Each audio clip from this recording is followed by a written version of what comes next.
That's just sports, baby.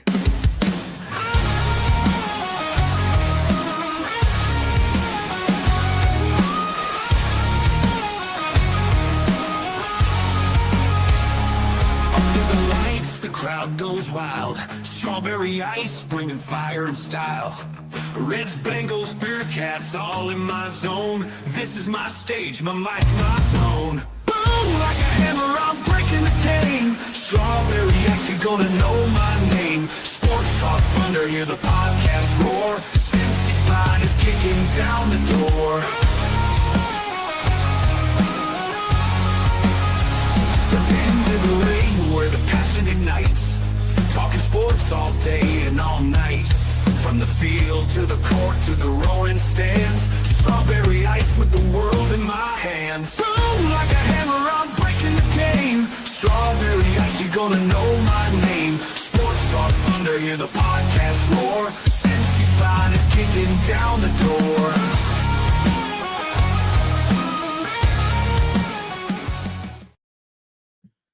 Hey guys, what's going on? Welcome to the show. This is Sports with Strawberry Ice. I'm your host, Iceman Jeff Trunapole. And as always, I bring you sports from a West Side point of view right here in the great city of Cincinnati, Ohio. And you know it, I'm coming to you live from that ice cream. All right, shout out to my sponsors. They are Party Lawn and Landscaping for all your lawn and landscaping needs. You need your grass cut, you need shrubbery trimmed, I don't know, you need a paper patio, you need anything. I mean anything. Landscaping required. Think Party Lawn and Landscaping. Also, shout out to T Properties, quality housing for quality people. Check out the website at www.tpropertiesllc.com for all your rental property management needs and your rental needs. And of course, Meyer Window, Door, and More. I got it in my house. I highly recommend you give them yours. They're energy efficient, great looking windows, easy to clean. Meyer Window, Door, and More. The website is MeyerCincinnati.com. And also, shout out to my favorite brewery, Moorline Lager House. Get on down there, get you some delicious Moorline beer, some delicious Moorline food, and tell them I sent you. Moorline Lager House.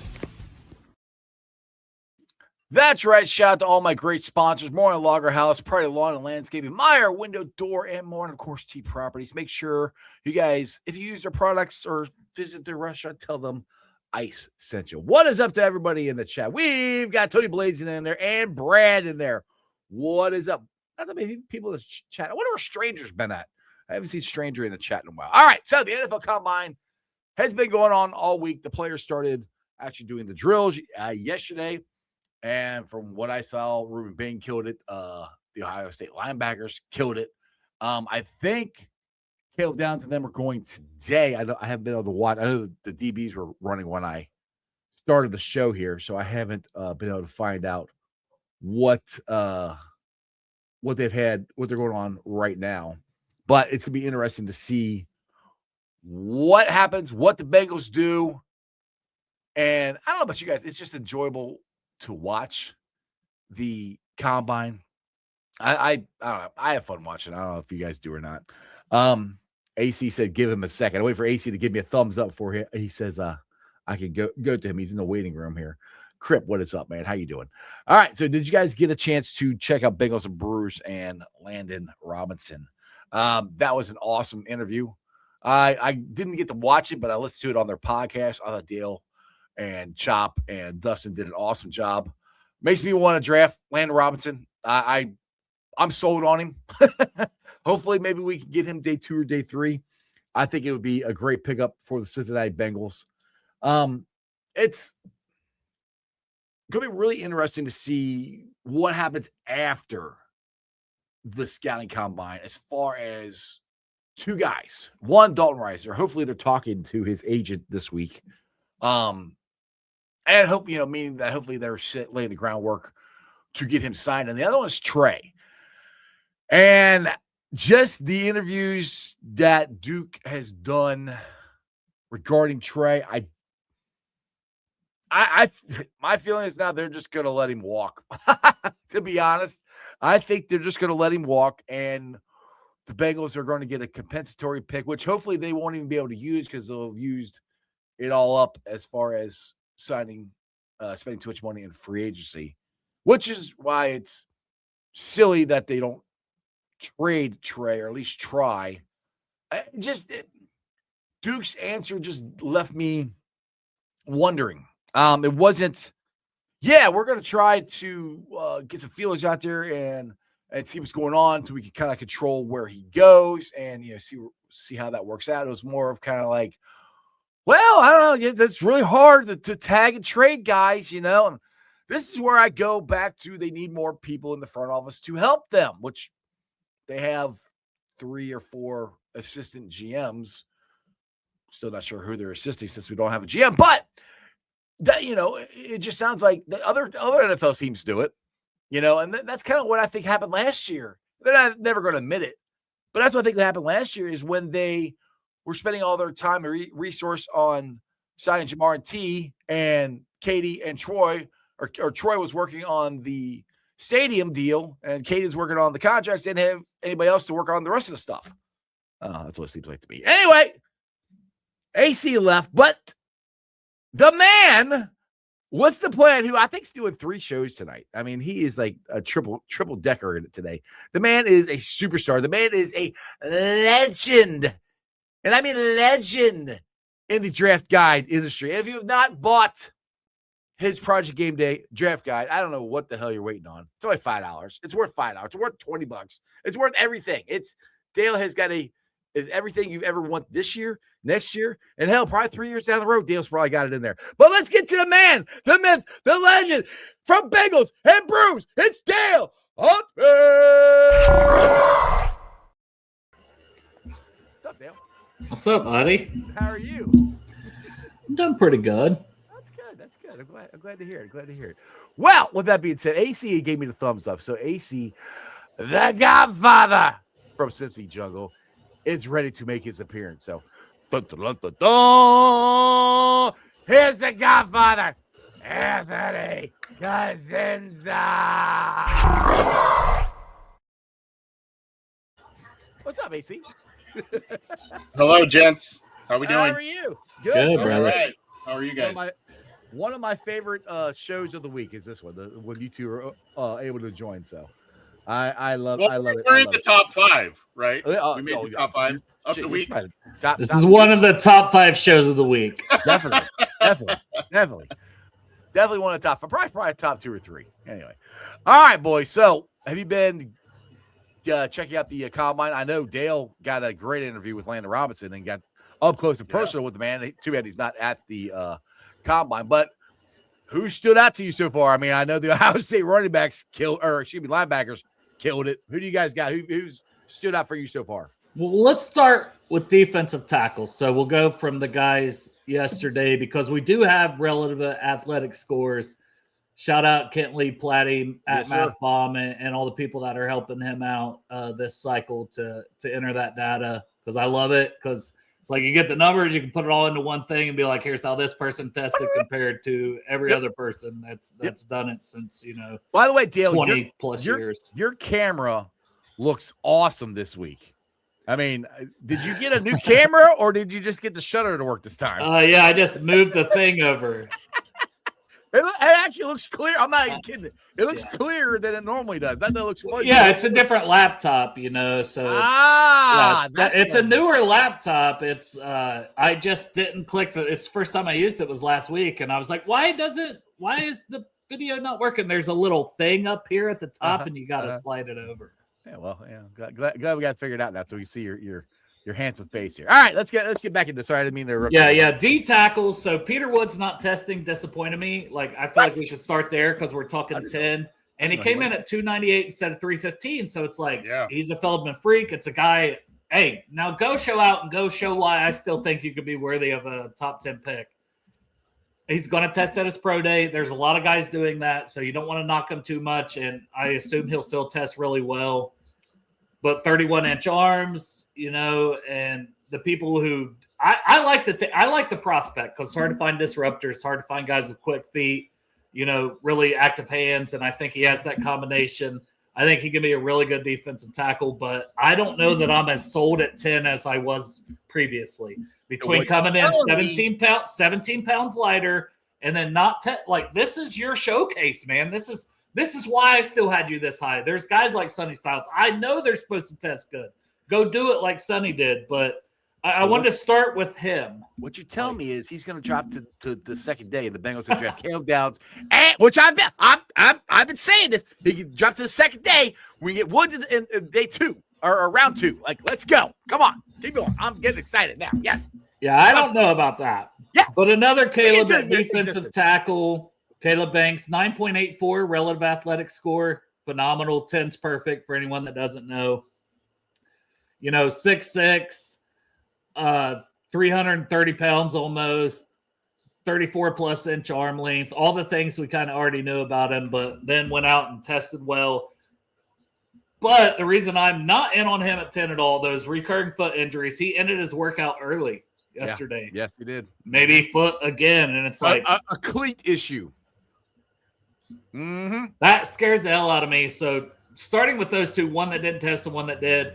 Any thoughts on those guys, AC? Not to take over the show, but I don't want to be the only one talking. No, you're good, man. Woods, to me, it's interesting. Like you mentioned, the weight loss. You think to yourself, okay, initially you go, well, you lost that weight to really show out well at the combine, right? To really maybe be lighter, run faster, that sort of thing, and then you don't work out, and then now the questions just continue a little bit. Like he just didn't really help with all the questions. I think he had what was reported like the most interviews among the most teams or something this week, at least among the defensive tackles. So that's one to definitely keep an eye on. In terms of Banks, John and I on our show yesterday, we kind of talked about him, and he brought up a good point. There's a lot of like Amarius Mims-ish stuff with him, right? Limited tape, a little bit of up and down. There's injury history, but you look at the profile, you look at the athleticism, you look at all that, and it's like, holy moly, there's a lot there. I don't think it's enough for 10. Again, with Styles working out the way that he did, and then you've got obviously Caleb Down. You've got all these guys. I think, if the Bengals don't have those two guys, Downs and Styles, towards the top of their list at number 10, just because I think they're not only, did Styles work out phenomenally, but they just seem like very clean prospects, very safe prospects, along with the athletic profiles. So that's what kind of endears me to them. Of course, there's some other guys too that worked out well, some others that disappointed, but more to come on the combine. But just to kind of piggyback on those two guys, because I know those two guys were those three guys, I guess, were kind of the talk of Thursday at least. Yeah, Styles and Reese, they killed it. I mean, they absolutely killed it. They just watching them. I watched them on the pad drill where they got to run between the pads and then run across them. I mean, they were just quick feet, smooth. They got smooth hands to catch the ball and everything. I mean, they looked phenomenal. I'm curious because can I kick it back to you? Got both you guys about Falk and the other Bailey, the kid from Texas Tech.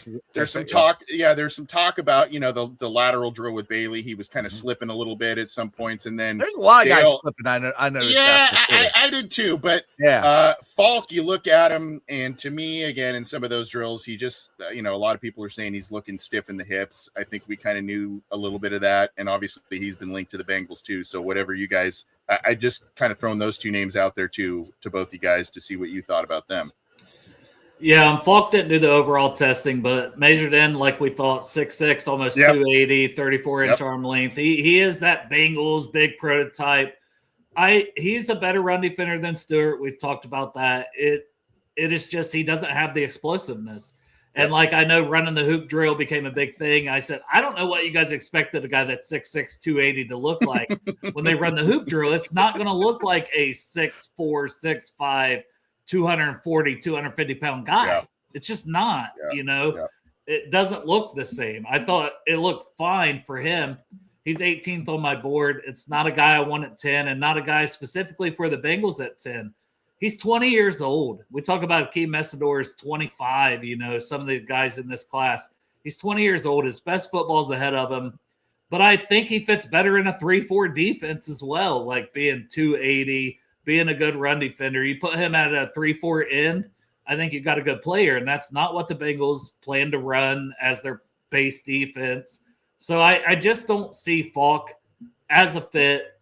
Bailey doesn't have the bend maybe you want, but I thought weighing 251, the arm length, running a 4.5, another guy over 9 in the RAS. 4.5. He's everything you want. His first step, quickness / explosiveness, the things he did in the broad jump, it's what you thought on tape. So he's got the pass rush moves, he's got the explosiveness, and that's how he wins. He wins quick, he wins speed to power, and it's a guy that I think goes in the top 10. I can't see him there for the Bengals for Bailey, but right. Yeah, and you almost have to mention Bain when you're talking about these edges. Bain didn't test, but under 31-inch arm length. Yeah, what he did though. Let's have under 31-inch arm length. Bain didn't do anything. I thought he tested. No, Bain didn't test at all. Well, but that's a guy that I'm like, that's fine. Let everyone else worry about the arm length. I would take him at 10 if he falls. Oh, I'd take him at 10 for sure. I don't see him falling. Same with Bailey. I'd take Bailey. Falk, I don't know. I mean, that one is like, it scares me, but it does and it doesn't. Depends on who. To me, it depends on who's all there. Who's there at 10. You know, I mean, at 10, if Caleb Downs is still there, I'm still taking him. But the whole thing, I'm excited. Like, I want to go back to Peter Wood thing. The whole thing excites me about that is he was already, some people already had him dropping, and now this happens. I mean, I'm not this is crazy talk, but it's not really crazy. It could happen because you dropped from back in the first round to the beginning of the second round. I don't care if he tests bad at all. If he's in there in the second round for the Bengals, I would take him. If you can have Caleb Downs and him 1-2, that would be an unbelievable draft, even if he does test bad. If he falls to the 20s, I'm trading up, regardless of who I took, right. Yeah, get at that point. Like, I think that would be really good value. And, I did move him down my board a little bit, and I might move him back up when testing happens. I'm not one of these people that's like, I am so stuck on this where I have to have this person. Yeah. But the short arms thing, though, I mean, we've had to deal with this before, and other guys it's production to me. I'm like, Baines played at D1 level, at highest level of college football in Miami. Played the national championship game, and he produced. Like, I don't care how short his arms are. And he was really good as a true freshman at Miami, injured as a sophomore. But when he came back, like, I clipped up the game versus Louisville over the summer, when he came back from injury, phenomenal. Like, every time he plays, he's really good. He gets pressure on the quarterback. He's very powerful. He's a really good run defender. And it's like, you just feel like you'd be getting a really good player. And he does. The length doesn't necessarily fit, but as we were talking about on our show, the Bengals have taken guys with shorter arm length. The Geno Atkins of the world, the DJ Turners, guys that maybe don't have greatest arm length, but he still fits the other size thresholds they usually have around 6'3", 260s. Like, that still fits. So you guys remember the free agent they signed probably about 10 years ago now. That's when Marvin was still coach there. He had really long arms. He was from Tennessee. I can't remember. He was a defensive edge. Talk about Antoine Odom. Yes, Antoine Odom. He had the length and everything. I mean, he was good, but he was never, we'll always have that 5-sack Green Bay Packer. There you go. Aaron live in Aaron Rodgers' head rent free. So my point is, he had the arm length and everything, and he wasn't. So it doesn't always equal. I still go by what you see on tape during the game. I'll take that over whatever, because you already knew he had shorter arms. I don't know why that's surprising, I guess. Right. It wasn't. I guess it was maybe a little shorter than some people expected, but I think people expected the short arms, and the wingspan wasn't, oddly enough, the wingspan was a little better than people thought, I think. And regardless of the arm length, Sam Monson, who's a football analyst, he had a what happened? Lorenzo Styles, Sonny's brother, who is running with the safeties, but he played slot corner. I hated to interrupt you there, but 4.28. Oh, 4.28. Wow. Man, I just, my TV's over there. I can't watch it. That's an athletic football family. A little bit. Yeah, a little bit. And oddly enough, Styles, I think a lot of people know this, but Sonny started as a safety at OSU and then transitioned to linebacker. So, the athleticism and speed, that's obviously runs in that family. But with Bain, I think it was Sam Monson who put like a Mike Tyson comp, like, Mike Tyson didn't have the reach, but, in his career, he was just a bulldog of a guy. And, I think that kind of describes Bain pretty well. Just a guy who just eats, sleeps, breathes football. I think his quote, when someone asked him about it was, "I don't even have any hobbies. It's all football for me." And I thought this was another astute observation from Lindsay Rhodes. She used to be on NFL Network, and she put out something, and it basically alluded to, this draft's going to show what kind of front offices maybe the cream rises to the top, because there's not a lot of blue chip guys in this draft, but there's a lot of good players that have these types of quote unquote shortcomings, the short arms, that sort of thing, that'll go probably pretty high. And, there's a risk to that, I guess. But if they pan out, sometimes you just like a guy with Bain, sometimes you just say, well, that is what it is. But the film is what it is. Yeah, the film is what it is. So, yeah. I would take the risk for sure. All right. Now, see, can I go back to Lorenzo Styles for just 1 minute? Because he's not even in the draft guide. So if anybody's, paid the $5 Project Game Day. You don't have, oh my God. I have him as an undrafted player. So he's not. But I know, obviously, as a Buckeye fan, I know who he is. Cripps calling me a homer, so I'm going to be a homer. And first year as really a starter, as a slot corner, I thought the tape was up and down. I thought he got picked on versus Indiana and things like that. He was a little injured at the end of the year, so he had a rough time against the Miami game as well. Dylan Finneman's about to run also, and he might run in the 4.3s. But Styles was a wide receiver at Notre Dame originally. So you're talking about a guy new to learning the position of cornerback for a couple of years like his brother. So this is a guy that just ran that time that everyone should go back and reevaluate. And also, I think he just got himself at least drafted on day 3 instead of undrafted with that time. That's fast? Yeah, that's fast. Yep. Well, I was saying that this week when I had Jim, the draft professor, on. That's how big this week is for guys.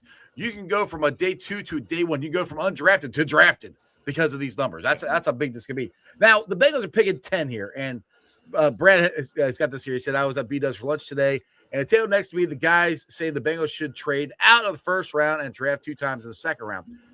It's picked at the top 10 pick. Unless the guy, to me, unless Baines, Caleb, down, all these guys are gone, which it's 10.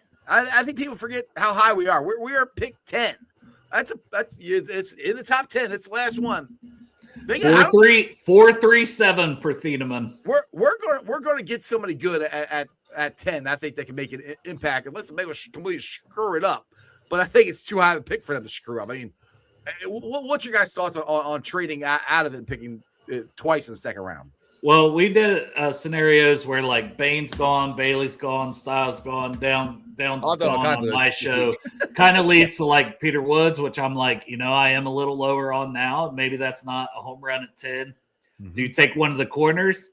If Delane and McCoy are outside corners, I want to re-sign both the talented outside corners we have to long-term extensions. Mm-hmm.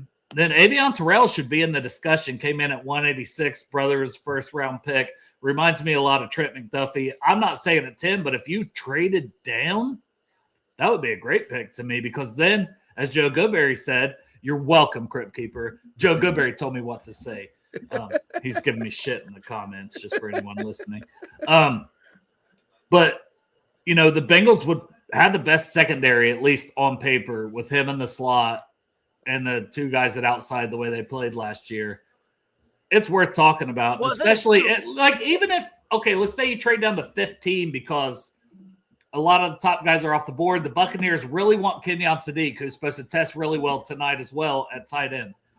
You trade down to 15, you trade down 5 spots. Maybe you still get a Terrell. The Bucs come up. They give you a third. Like maybe you don't get 2 seconds, but you're still picking 15th overall, and you added a third-round pick in the top half of the third round. What about this? You talk about the corners there. What if you did draft a highly talented outside corner and you kick Dax inside? That would still give you a really freaking great cornerback room right there. Yeah, but he's looked so good on the outside. Why kick him back in? And now also just to piggyback on that, he could play slot. Yeah, but here's the other thing though. We know he can. with Dax, there's been so many position changes. There have been so many coaching changes. He's had injuries. He just started to get comfortable as a boundary corner last year. Do you really want to just mix it up again, especially if you're talking about a contract extension? He's in the 5th-year option right now of his contract. That poor kid. Yeah, I know, but that poor kid needs consistency. He needs consistency as a pro. I'm not saying definitely do it, but it's a position he's already played. So it's not like he had to learn the outside corner. He had to learn safety. He knows how to play the inside. That's the position he probably shouldn't be playing the whole time. But anyway. Well, and he started there last year, right? But then with things, he kicked back out to the outside. Yeah. Cam Taylor-Britt's injury, and I thought he excelled like he did before he got injured the year before at outside. And I was a guy who was all in on Dax in the slot because, as an evaluation, that's where he basically played at Michigan, not safety. Right. But like his growth and once again, another 4'3" guy. His athleticism, his length, everything he has at outside corner is perfect. I want to keep him there, to be honest. Yeah, I'm just throwing it out there. I'm not saying definitely do it, but I'm just saying that's but something we could do. And it's not a horrible idea. I'm just saying the poor kid is like, no, it would work. It could work, but I just feel so bad for the kid. It's not a horrible idea. It's all right, Ice. It's all right. It's all right. All right, it's mediocre. It's mediocre at best. Yeah, exactly. All right, Chuck Thompson, he asked about 2 different players here. He said, how did Curry do today? And who else did he say? Rodriguez, linebacker. I don't think Curry tested, and that was yesterday with the defensive ends. But Curry had 31-inch arms or under 31-inch arms. What was expected, but 257, 6'3". We'll see what he does. He's always been a day 3 guy, but he's just a player. 11.5 sacks this year when he got his first opportunity for Ohio State. And then Rodriguez was spectacular. I had people telling me he's small and he's not an athlete. Well, guess what? A 9.3 or whatever it was, relative athletic score, a 4.5 40, the testing on the field, everything looked spectacular for Rodriguez. There's a reason that he won those defensive awards. He's a ball hawk, gets interceptions, but he also is very good at punching the ball out. He's a tackling machine. He was all over the tape. He's been in my top 50, so it's not changing. It just was like, wow, he's an even better athlete than I thought he was. So it's just another check that box, a guy that should go in the 2nd round. Very good football player, Jacob Rodriguez. All right, apparently people can't hear us. I have no idea why. What's up with the audio? I can hear everybody. I can hear all you guys. Yeah, I can hear you guys. Yeah, I can hear you guys. I have no freaking clue. Maybe tell them to refresh the browser. Hit refresh. I have no clue. We can keep talking. I'm gonna check it on YouTube here. See what's playing. Josh says he hears good. All right, good. I don't know. That's odd. Everybody seems to be on YouTube that made those comments. Cindric says he can hear you fine. All right, well, all we can do is keep talking. Yeah, keep talking here. But some other standouts. Like I want to mention another defensive. I want to mention another defensive tackle, Grayson Halton from Oklahoma, who's a guy that I've got my top 50 as well. I've been higher on him than consensus for a while, but I keep moving him up because the more games I watch, the more I like. He's 293, so he's not the biggest D tackle, but I'm fine with that. Peter Woods 298. This guy had 8.5 sacks over the last 2 years, and he had a 9.70 RAS score. So he did what I was hoping he would do. I would take Grayson Halton 10 out of 10 times in the 2nd round over Peter Woods in the 1st. Gun to head right now. Really? Like, I love Grayson Halton from Oklahoma. So I want to. This is where I was going with it for the whole sound thing here. I want to go back to this, and Chuck kind of brought it up too. Could the Bengals take a linebacker here now with Styles and Reese testing as good as they are? There's a very good chance that one of them could be there, or neither one of them could be there. But with the Bengals have taken not one but 2 linebackers last year. I think if one of those 2 are there, Caleb Downs not there, they should consider taking one of them. But I have a bad feeling that the Bengals won't, because they're like, well, we took 2 last year. What's your guys' gut feel? Do you think they'd actually take one of the linebackers if they're there? I think if Styles is there at 10, that's definitely something to consider, and that they would probably take that. But I think, and this is where you got to go with, they were propping up Jordan Battle a lot going into this combine, and there are good reasons for that. But I think just they're going to move on from Geno Stone, a veteran. Those linebackers are young. And still developing. Do you throw in another rookie as a potential starter, a high-end guy, with guys still trying to find their footing in the league? Really good. I know they are. They're way higher than any guys right now. I just think I do think free agency will probably net a linebacker. Depending on whether that's a Devin Lloyd or whether that's a lower tiered linebacker. I'm not completely sure, but I just think they probably want some veteran presence in that group. So that's just my take. I still think overall, if one of the defensive linemen that they really like is there at 10, I think that's probably where they lean the most. Then I would probably say Styles or Downs, because Downs gives you the ability to move Battle up in the box a little bit and be a little bit of a flex player. So that's where I think it makes sense. And I'd be okay if they signed Cook out of University of Cincinnati. He's the safety free agent for the Chiefs. Sign him and still draft Caleb Downs. You can run 3 because you can do so many different things with Caleb Downs, and that could make Jordan Battle your third safety or not. I mean, I would be okay with that too. And the thing is, like, when you're saying about the signing of a veteran linebacker, this is what I've said I could see them do. Remember, Josh Bynes was here when Logan Wilson and Pratt were younger. That's kind of, I think, somebody like that. They need a veteran linebacker presence in that locker room. I don't think they're going to sign one to start, but they need another one. Not somebody better than not to shit on Oren Burke, but somebody a little better. Kind of an upgrade from that. It's kind of where I think they're at. Do you think they'll actually sign somebody to start, or are they looking for more of a backup to help these guys along? They should be looking for someone to start. Yep.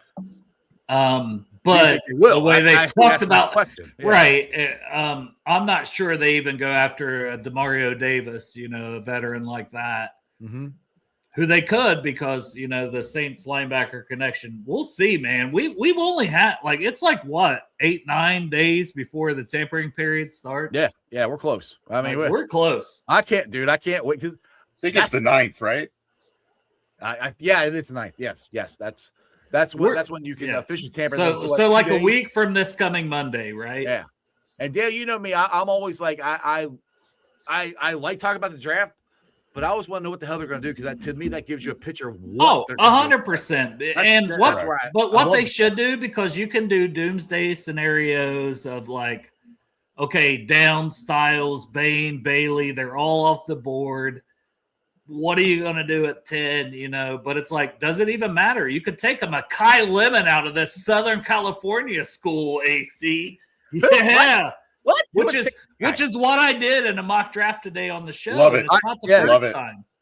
That's the scenario where you feel you could take him or Kenyon Sadiq from Oregon and just be like, hey, it's the best player on the board. Well, and that's where you can do that if you go all in or fix your needs in free agency, which they can do in this free agency. Except for maybe if they get the guy out of Denver, that would fix a lot of stuff. But go ahead, AC. Sorry. So no, let's just say, for the sake of argument, the Bengals bring in one of the Devons in free agency, Devin Lloyd, Devin Bush.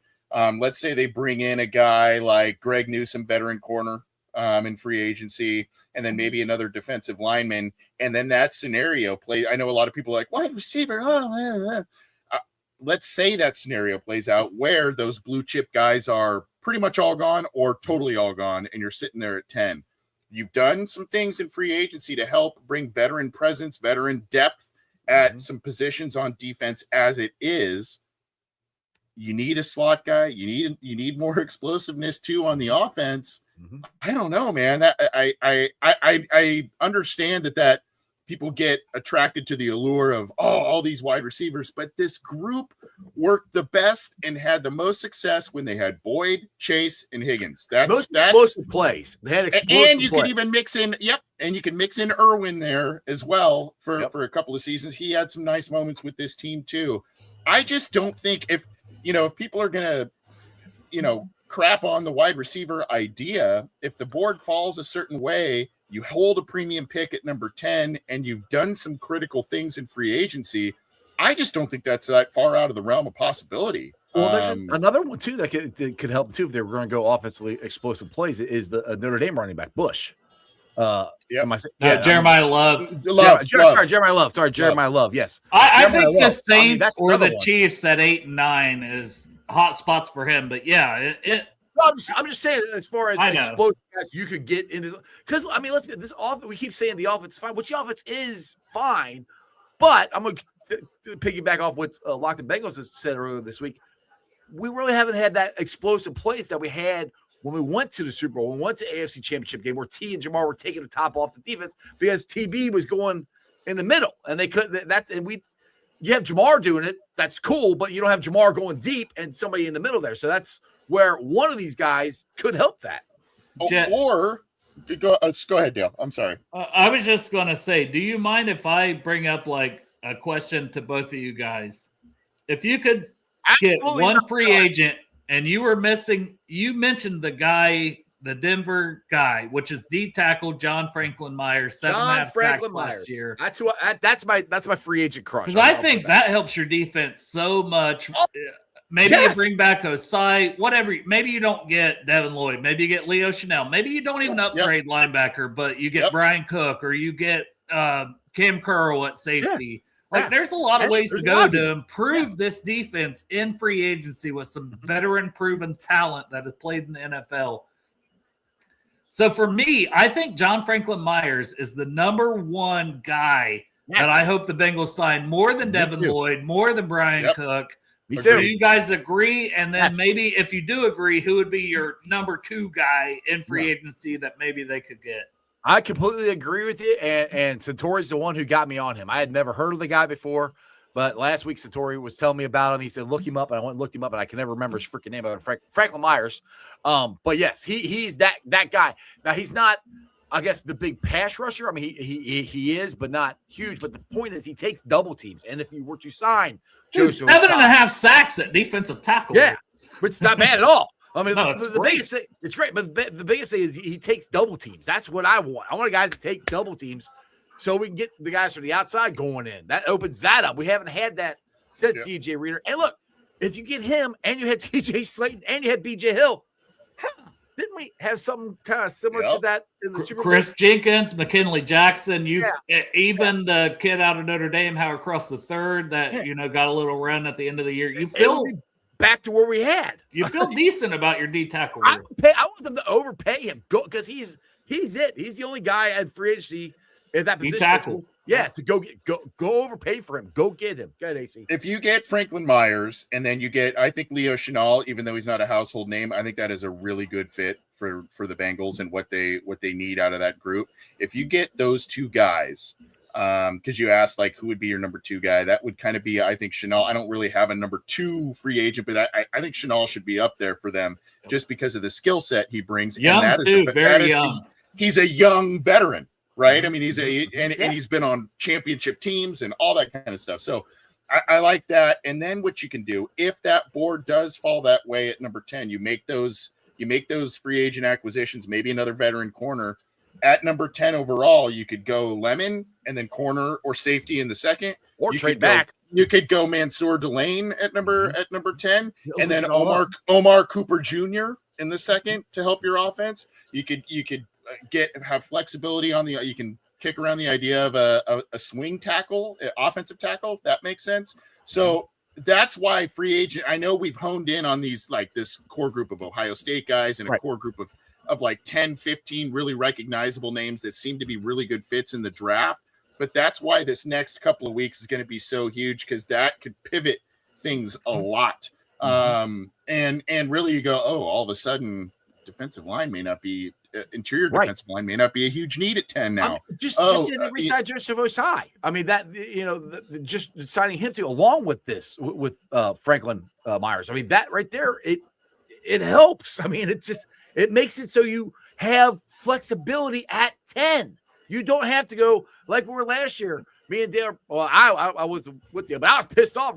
Walter Nolan went one pick before us. I was like, we don't have to worry about that. If they're not there, they can pivot. They can trade back. They can add somebody else. It's just, I don't think they're going to do this, but I hope they do. Or you get those two guys in free agency, you get another veteran corner, and then you go Downs at 10 if he's there, right? My scenario of going either corner receiver or receiver corner, that's like if all of those guys go in the top 9 and you're like, oh, we're sitting here holding our, but my dream scenario, you sign Franklin Myers, and then you get Caleb Downs, and then I keep saying, I want to speak this into existence, Dale. Woods drops to the second round and trade up to get him. I think Downs goes in the top 10 before we pick. Like, I really do. I think in this class, I'm just spoiler alert. He's the number 1 player on my board. I moved Mendoza for a bit because I know he's going number 1. And I was like, somebody called me out. Was like, I can't believe you have a quarterback. And I'm like, you know what? You're right. Honestly, you're right. Because in my heart, he's not the number 1 player in this class. Downs, Jeremiah Love. That's my top 2. And then I honestly have Baines at 3. And it's like Mendoza, I'll slide him in at 4. I think that's a good spot. He's going 1. But then I got, Bailey at 5. Where's Styles at? Where's Styles at? I think 7. I think I have Reese at 6, him at 7. Like, they're like it, but now it's all playing out to where I kind of have these guys that, hey, these are the top guys. Guess what? NFL teams also see the same things I see. These guys are going to go in the top 10.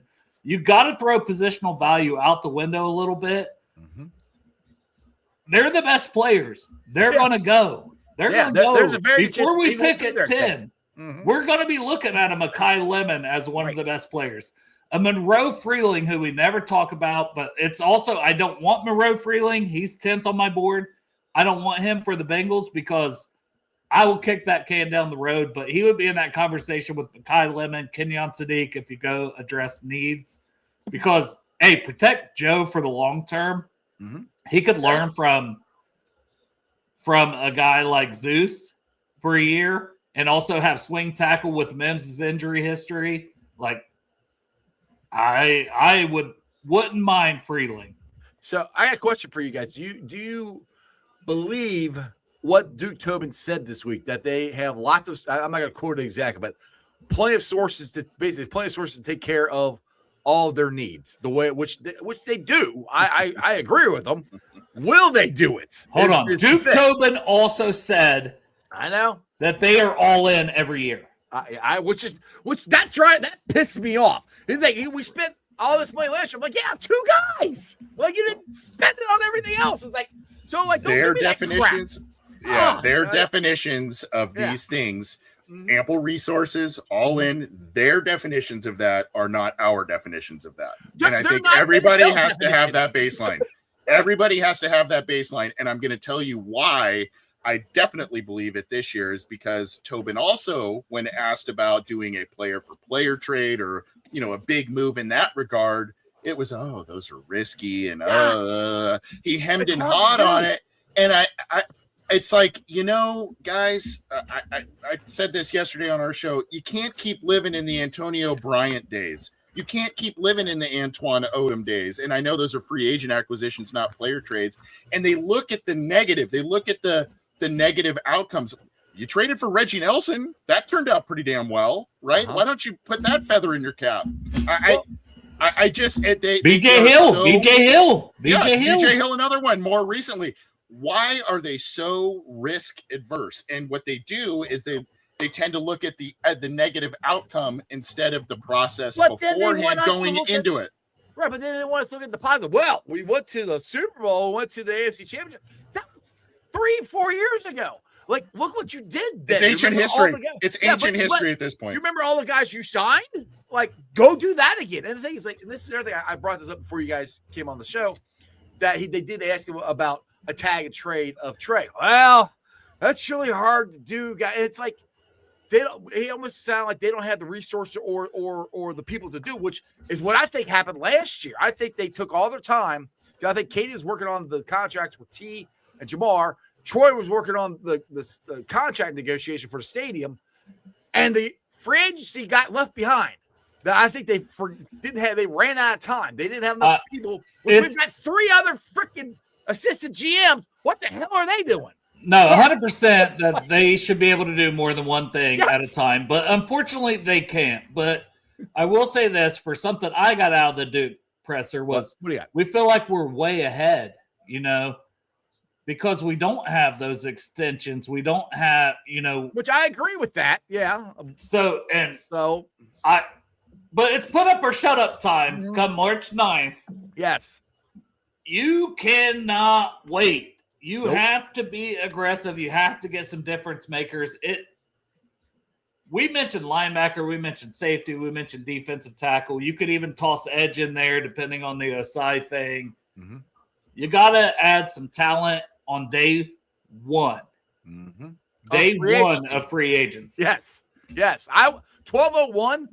Franklin Myers is a Bengal. That's what I want. Well, and if he's not, he's going to be somewhere else. Because you know what they should have done last year, and it worked out pretty well for this team, the Patriots. They went and got Milton Williams, who we were all saying that's the guy that would be the difference maker. Yep, exactly. And that's got him in the draft too. When he was a draft pick, we all were third rounder down to the table. Yep. All right, here. Let's see here.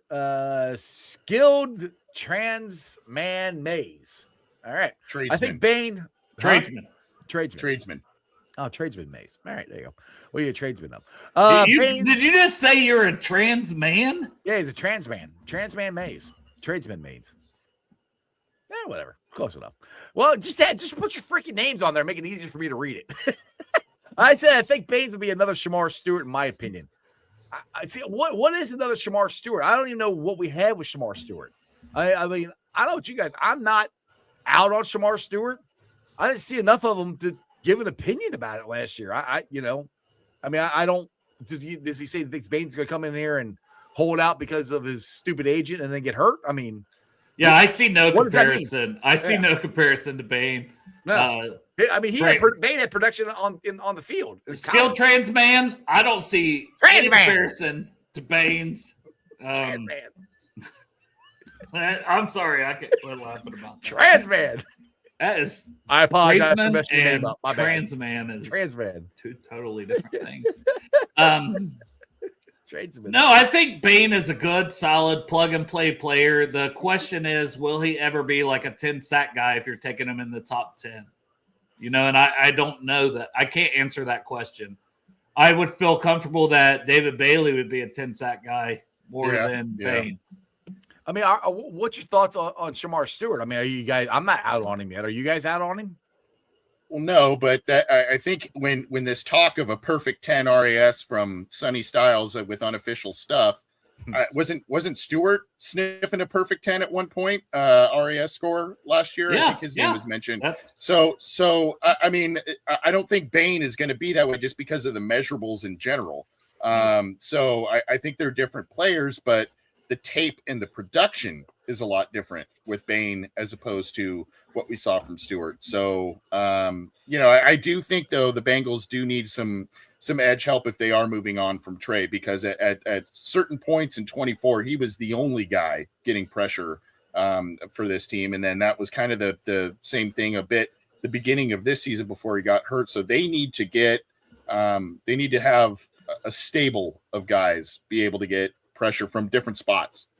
All right, I'll bring up this comment here, and somehow people.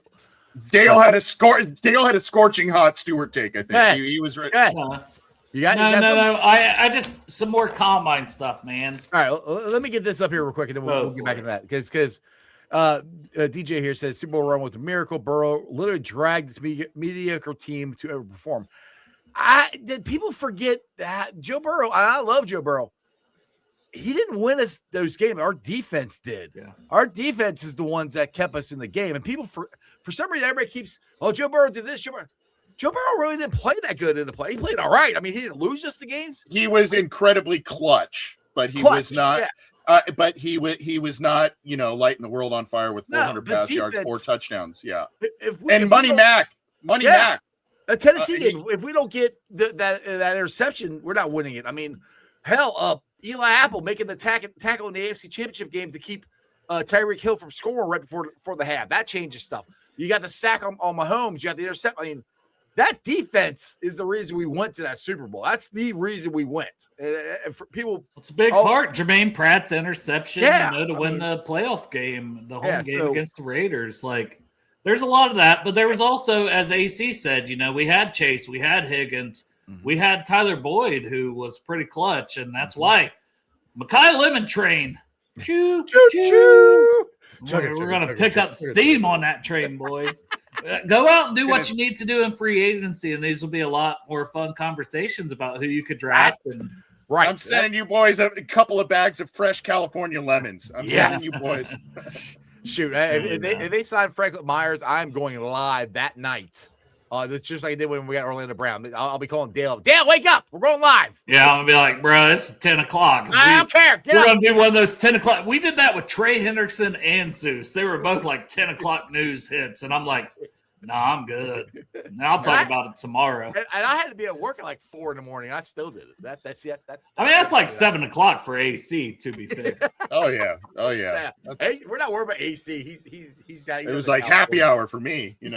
He's California cool out there. I was going to mention a D tackle, Zane Durant, Penn State, 6'1", 290, but 9.22 RAS score, ran the fastest 44.7 He was expected to test well, but he has been, since the summer, my guy for 2 years that I'm like, if there's a guy that maybe goes in the 4th round that maybe can be a Geno Atkins light, because you never want to say a guy's going to have a Hall of Fame type career. Yeah. It's been Zane Durant for a long time. And because he's strong, he's good against the run, he's durable, like all the things you want in a defensive tackle. So I wanted to give him a little bit of love and ask if you guys had any thought on Zane Durant from Penn State.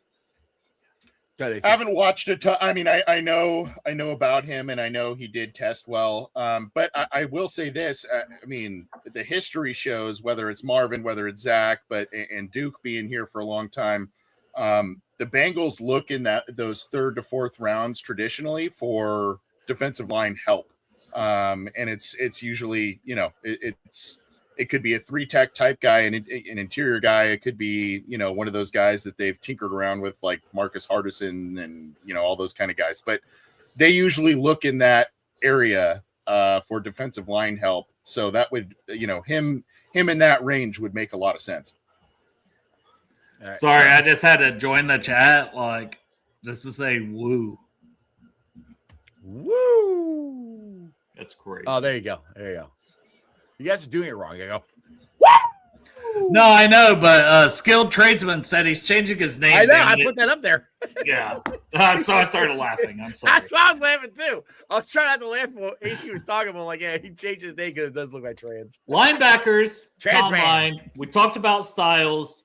We talked about Rodriguez. Mm-hmm. There's 3 other guys. Anthony Hill, 9.93. RAS, Texas. He can rush. Like, I thought maybe he'd transition to edge even.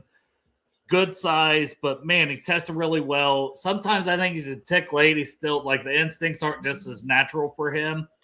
Jake Golday from Jeff's UC Bearcats, 9.84 relative athletic score. That's my boy. They used him weird, though. He was like 50% of the time in the slot, which is just doesn't make sense. Why is this guy that's 6'4", 240 some, your slot corner almost half the time? Weird. And then a guy no one talks about, Caleb Elam's or I don't even fucking know. I can't even say his fucking I'm not going name. to try and say it. Either way, TCU linebacker, 9.92 RAS score. He was already a 4th round guy for me. Like, I like the tape that much. I didn't think he was going to be an elite tester and still had him as a 4th round guy.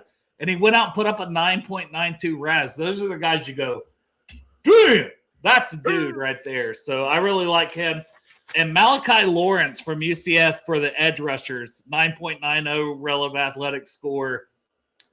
Another guy, I love the tape. I had him like around 80. Consensus had him around 100. I moved him up in my top 50, like because the tape was that good. 7 sacks this season, 7.5 his sophomore season. I think 5 or so the last year. Like the guy is just really good. 36% win rate on true pass sets. You put on the tape of this guy and you go, holy shit, he's really good. Like, why don't we talk about him as much? Then he goes out and tests with a 9.90 RAS. I'm like, I could see that guy sneaking in the back end of the first round. Malachi Lawrence. All right. Let's see here. Whatever. Tyron Montgomery, he's the small school guy that got a late invite to the Senior Bowl. We'll see how he tests. I have no tape on him. I hate to do, like, I know he did well at the Senior Bowl. I do think he does, Taylor, I do think he does, get drafted. I just can't speak on him too much right now. So TST out in golf is Taylor? Yeah, that's Taylor Stout, man. That's Dave Portnoy. That's our New England guy. And when he was at the tailgate in Lot 1, he came in for a game. He lives in New England. He's a Bengals fan. He came in and everybody's like, people was wanting to take pictures with him. They thought he was Dave Portnoy. I did not. And I was like, you know what? You kind of do look like Dave Portnoy. Well, Dave, thanks for joining the show. I appreciate it. All right, so tonight, what are we looking for tonight? Who we got the DBs are going right now, aren't they? Who's going tonight? Do you guys know? Tight ends tonight. So the freaks. The freaks. What should we be looking for here? Who do you think is going to stand out, Dale? Kenyon Sadiq. I mean, he has to, right? Like that. This is what everybody. But he's a good. Yeah, Timu Portnoy is what you are. Yeah, you're right. But yeah, he's a freak. He's a Feldman freak guy. He's gonna test well. Let's see how well. But he could be another 10 relative athletic score guy. AC, I'm just looking, I'm really interested in just the cornerback group overall, because that could be a position where the Bengals maybe double dip depending on what they do in free agency. So, especially some of the lesser known names, I'm kind of intrigued about that. One guy, I didn't see his numbers quite yet. I know he measured in. I didn't see if he worked out. Eric Gentry, again, a USC guy. He walked in at like 6'7", 215 or 220. 220, yeah. He's only 6'7", 220. It's an odd size combination. So that's the guy I'm going to have to go back and watch a little more of. I didn't really, with being kind of obsessed about, some of the names we talk about so much. I kind of want to go back and look at him. But I'm just looking at the, corners and safeties primarily, just because I want to see, I think those will be in play for the Bengals. Mm-hmm. Maybe even, three picks they have could go to those two positions alone in this draft. So we'll see. Well, and a guy who didn't run, but I think he's going to run well, but he did do the vert is D'Angelo Pons. And he came in at 5'9", 182, which honestly he was listed about 5'9", 170. So what's your thoughts on Pons? Because love him. Jeff isn't big on him. A top 50 player. He's a dog. Like, he will hit more than guys that have 50 pounds on him. So he's a Mike Hilton. He's a Mike Hilton. He has similar measurements to Mike Hilton. Mike Hilton coming out was around 5'9", 178. He's around 5'8.5" and 182. But he jumped 43.5 on the vert. Explosive. Yeah, it is. Playmaker. Dog against the run. It's a guy I have one on my team at 41. If you said, hey, you did good in free agency, but you don't have your slot corner, give me D'Angelo Pons at 41, and I'm very happy, man. Yeah. Please do good in free agency. All right. DJ here says, does Dylan Thielen make it break the top 15? Goodberry thinks Goodberry on Bengals and Brews, and I know, Crip, you're going to give me shit, but last week he said he's going to be like top 5 on their draft spreadsheet that they do. And I've got him in the 30s. Like, I think that's a guy I take in the second round. I knew he was going to run in the 4.3s, 4.36, I think is what he ran. Good athlete. I can't even explain what I don't love about him. Sometimes he puts his head down, and I think Ryan Shazier, I know he played linebacker, but like I'm worried about neck injuries. Like I know he's a good athlete, but it doesn't always show up on tape. But I'm just one guy. A lot of people like this guy. He's definitely going to probably go in the first round, not in the second. But he shouldn't be in the mix for top 10 pick for me. Yeah, for me personally. I know Daniel Jeremiah has 3 safeties in his top 25, and Thieneman is one of them. He's a guy he thinks that can play safety, and then on third down or obvious passing situations, just slide right into the slot. Fun watch because I took a look at Omar Cooper Jr. Go watch the battles between Oregon and Indiana this past year. There are a couple times where those two guys faced off, and that was a pretty fun few plays that they were squaring off against each other, which was fun. So I like him. He's not a perfect player, but I think he's versatile. Would you like him at 10? Because that's no. That's where I'm at. Because I think that's some too high. Like, that's too high for me. No. Yeah, if you traded down and you got him 15 to 25, you'd feel better about it. But top 10 pick, I just don't see it. Like his tape doesn't scream top 10 pick to me compared to other guys in this class. Hey, I'm just happy you were able to get the man Goodberry on your show because he won't even answer me anymore. So he was like an hour plus late. Hey, at least you got him on. I last time I had him on was probably 4 years ago. Maybe 5 years ago, he won't answer me. I don't know what I did to him. Maybe, no, Joe's great. You're great. AC's great. Like Joe doesn't like me. Joe, I apologize for whatever I did. Lord, I apologize. I'm thankful to be a part of this Bengals community. I'm thankful to be a part of Cincy Jungle. Going to have a top 200 coming out. Top 200 with a lot of clips, all kinds of stuff. It's really awesome, man.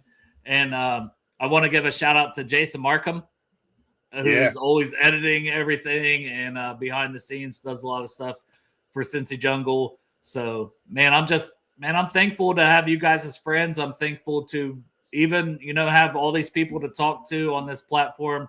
It means a lot to me because I'm going to be honest.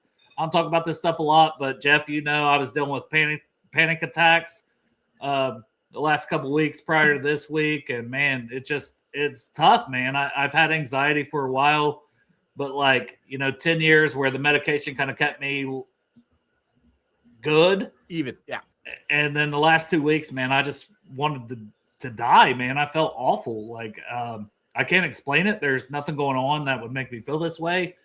And it wasn't like, oh, you need to talk to somebody. No, it's just like, dude, I can't get out of my head and I just want to rip my skin off. So if anybody's dealt with panic attacks, you know what that means. But otherwise, I sound like an idiot.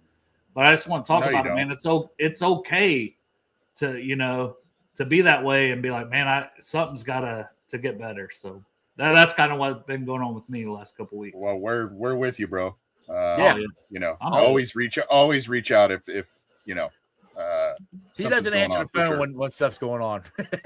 Yeah, I go silent. I just try to text him like, hey, you want to talk? I'm here.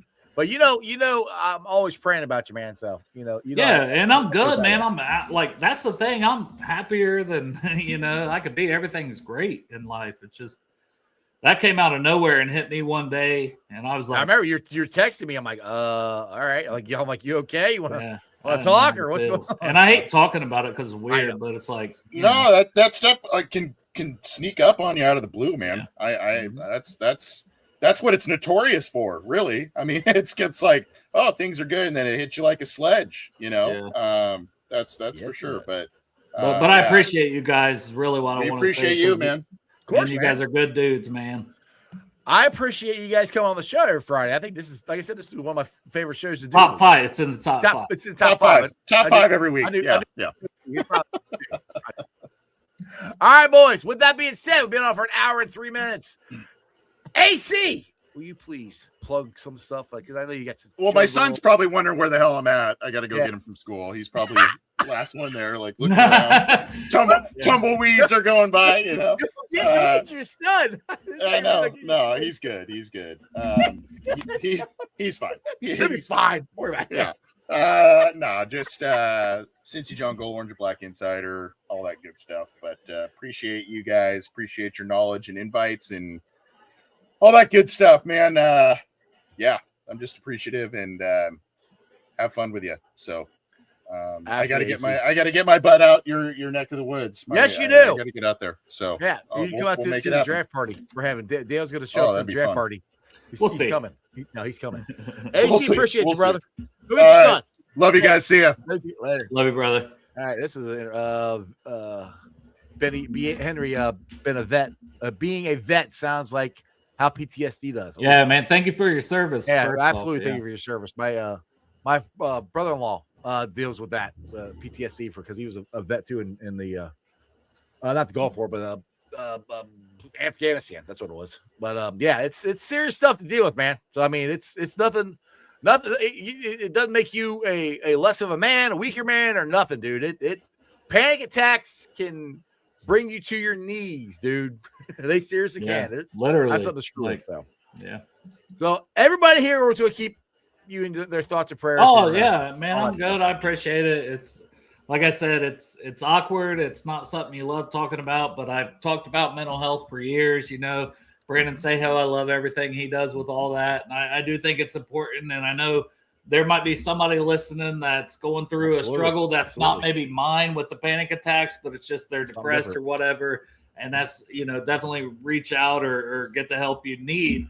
Like mine is just I needed my medication kind of leveled and I'm good. But, so I've been in the past where I just needed somebody to talk to because of depression too. So, I'm the guy he talks to you sometimes. Yeah, sometimes. Chop's there too for you. So I don't want to take all the credit. But yeah, man, I love doing this stuff. I'm gonna be on here in 20 minutes again doing another show. As I said, this is the superstar tonight right here. 3 shows. So I wouldn't say superstar, but it's just like, all right, man, I gotta get prepared for draft weekend. Yes, sir. So you gonna be on the Draft Professor? Is that what you guys gonna do that? Yeah, we're gonna be on that. It's me and Newt who did the summer scouting series with me. He's a Packers fan, but man, he's one of my favorite dudes to do shows with, to talk draft with. And then obviously Jim hosts all this with the Draft Professor. Give those guys a follow. NFL Draft Fanatic, Misses Are Relevant podcast. But yeah, it's a 3-round mock draft. And we're not making the picks, me and Newt. It's 32 team GMs are making their you're picks. doing that one. Oh, yeah, wow. 3. It's going to be 2 or 3 hours, and me and Newt are just going to be analyzing the picks, talking about the players, doing all that stuff. So I'll put out the link on Twitter at Bengals Brews if anybody wants to tap in that's never tapped in, and just have a good time with it, and maybe help make some picks if a GM doesn't show up for a team. Help us decide who that team should take.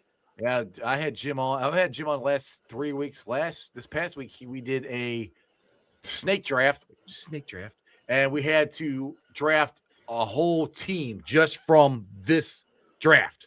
All 11 offense, 11 defense, and it was interesting. In an hour or 78 minutes, we talked about 100 and something players, dude. It was ridiculous. So I highly recommend if you like mock drafts, go check out the Draft Professor. Dale, I'll let you go. I know you gotta go prepare, brother. But hey, brother, I love you. Love you too, man. See you, dude. All right, guys. Hope you enjoyed that as much as I did. Go check out Dale on the Draft Professor podcast tonight. They're doing the all 32. It's gonna be a couple hours, but trust me, it's a lot of fun to watch them discuss this stuff. All right, shout out to my sponsors. They are Priority Lawn and Landscaping for all your lawn and landscaping needs. You need your grass cut, you need shrubbery trimmed, I don't know, you need a paper patio, you need anything. I mean anything. Landscaping required. Think Priority Lawn and Landscaping. Also, shout out to T Properties, quality housing for quality people. Check out the website at www.tpropertiesllc.com for all your rental property management needs and your rental needs. And of course, Meyer Window, Door, and more. I got them in my house. I highly recommend you get them in yours. They're energy efficient, great looking windows, easy to clean. Meyer Window, Door, and more. The website is MeyerCincinnati.com. And also shout out to my favorite brewery, Moorline Lager House. Get on down there, get you some delicious Moorline beer, some delicious Moorline food. And tell them I sent you. Moorline Lager House. That's right. As always, please check out all my great sponsors of the show, More on Logger House, Priority Lawn and Landscaping. If you need any grass cut, landscaping needs, anything like that, you need a paper patio, fire pit, all kinds of cool stuff. Check out Priority Lawn and Landscaping. Also, shout out to Meyer Windows, Doors, and more. They're down at the Home and Garden Show this weekend. You guys can go check them out. Tell them I sent you. Of course, T Properties, quality housing for quality people. I will be pulling off the sound later on tonight. If you want to listen to it again, check it out. It's on the podcast. It's on BeanPod, Apple iTunes, Spotify, Google, Stitcher Play, pretty much wherever you get your podcast. Do me a favor. Let's do it. Rate it, like it, review it. Leave a 5-star review. Leaving a 5-star review helps because the more 5-star reviews I get, the more they push my podcast to the top. So if you guys just want to go through that, you can fast forward the freaking thing, hit a 5-star review. Go through all of it, hit a 5-star review. It would pump my podcast up there and help me out. I would greatly appreciate it. But if you really want to listen to it again, or listen to the whole thing, whatever, check it out. You guys have a wonderful weekend. Miami is playing basketball right now. I'm going to try to go watch that and the Combine. So I got a lot of TV watching here. Miami is they have 4 more games, and they will hopefully have the undefeated season. That's what they're going for. So you guys have a great weekend. We'll be back Monday with Cap. Maybe Corey. I want to see how I get Corey back on. But remember one thing and one thing only. As always, that's Who Day for life.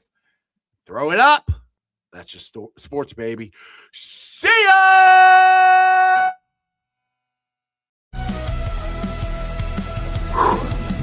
Another great show. You guys still here? The show's over. You can come back tomorrow. I'm out of here. See ya.